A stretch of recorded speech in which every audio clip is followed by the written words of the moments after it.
তুই এখনো পানিতে বেড়াচ্ছিস? স্কুল যাবি না? হ্যাঁ স্যার, আর দুটি বাড়ি আছে, দিয়ে চলে যাবো।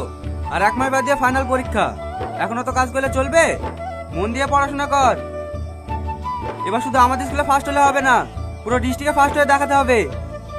হ্যাঁ স্যার, আপনাদের আশীর্বাদ থাকলে আমি পারবো।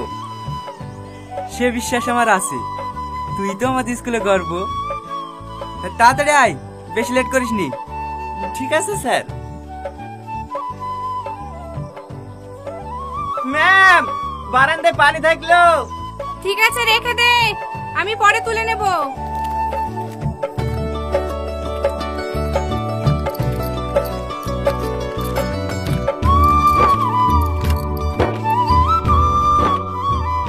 জমি তোমার নামে আছে, ভাই বোনা দখল করবে কি করি?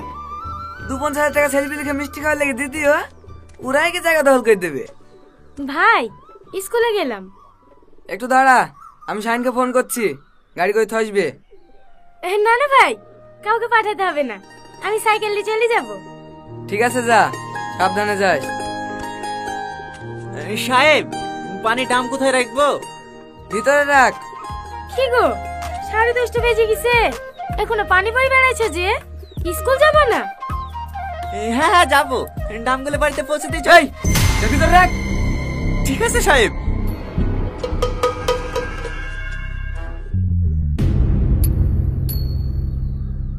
কি হলো চাচা, কি ভাবছো? কিছু না বাপ, 50,000 টাকা দিতে হবে। হ্যাঁ, 10 লাখ টাকা জায়গা দখল করে দেবো, পার্টিকে 50,000 টাকা দিবা না? হ্যাঁ বাপ, দেবো। এই শোন। বলেন সাহেব। এলে বাস থেকে 2 প্যাকেট সিগারেট লেসি দে। আমার স্কুলে এমনি তো অনেক দেরি হয়ে গেছে, এখন বাজারে গেলে প্রথম ক্লাসটা পাবো না। পড়াশোনা করে কি হবে? এলে ধর, 2 প্যাকেট সিগারেট লিজা থাকবে, তুই রেখে দিস।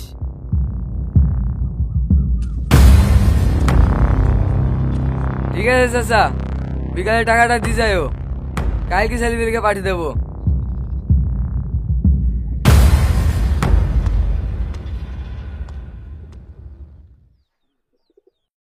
আজকে আমরা শিখব কাল কয় প্রকার এবং কি কি।